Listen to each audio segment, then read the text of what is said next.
I'm Hala Garani, sitting in for Christiane. Bill Gates begins 2014 with two almost contradictory accomplishments. He is both the richest and the most admired person in the world, the two at the same time. Now, it's an impressive twofer, of course, and certainly much of the credit must go to the Bill and Melinda Gates Foundation, his $40 billion philanthropic organization. Today, as the foundation releases its annual letter on the state of foreign aid, it can tout a truly milestone accomplishment. It was a key player in the eradication of polio from India, once ground zero for the disease. Just 3 decades ago, polio claimed 150,000 victims a year in India. In 2013, and for 3 years running, not one child contracted the disease.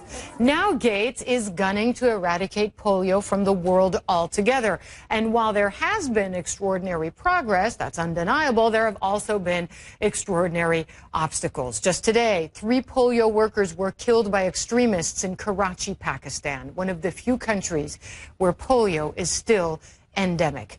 Christiane talked to Gates yesterday just before she left on assignment to Moscow, and he left for the World Economic Summit in Davos, Switzerland. Bill Gates, welcome to the program. Thank you for joining me. Thank you. You have come out and put your money where your mouth is again. You've written an amazing letter talking about the good news. And let's start with the good news. You say, by almost any measure, the world is better than it has ever been. Wow, we wouldn't think that just to look at what's going on in the world. Tell me in a few sentences why you say that. Well, I agree that if you just look at news headlines, it's easy to know about the bad things going on because the good things are kind of quiet. For example, poor countries getting richer. When I was born, most of the world was poor, and the rich countries were the exception. Now, most people live in countries that are middle income, and in the next 20 years, if we're generous, if we do the right things, there will be very, very few poor countries left. And yet that's happened sort of day by day, and so it's never really a headline thing. So we have to remind people we are making fantastic progress. I'm telling you, people are going to find that hard to believe. But you're Bill Gates. You have the algorithms. So if one is to build on success and celebrate success, you have devoted your letter this year to busting what you call 3 major myths about poverty. That those who are poor will never be able to get out of where they are. Give me your first myth and what needs to be busted. First is that poor countries stay poor.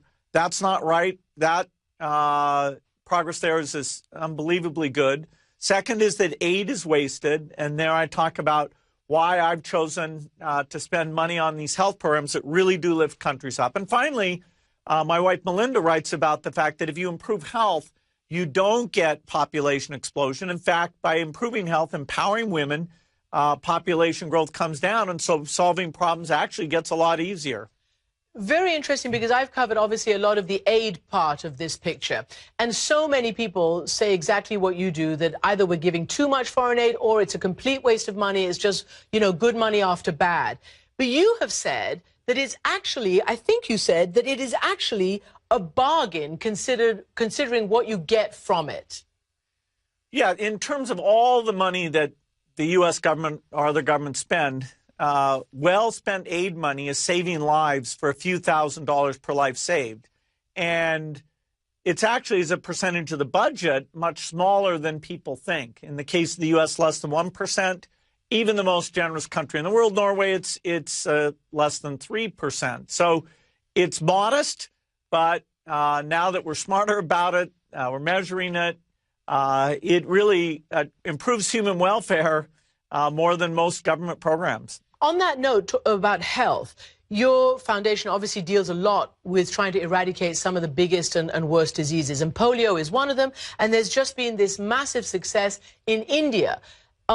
Melinda writes that actually eradicating polio in India was one of the most difficult things that could have been imagined. Tell me about that and how it happened. Well, India has over 20% of the kids born in the world, over 20 million, and they move around a lot. And so it was going to be the hardest country. For a long time, it was where the most cases were. But in fact, it's now 3 years since they've had a case. That required unbelievable dedication by teams to go out to every house, convince parents that the vaccine was okay, find people, even people moving around, and so it's a triumph. We now have 3 countries that we've never gotten rid of polio.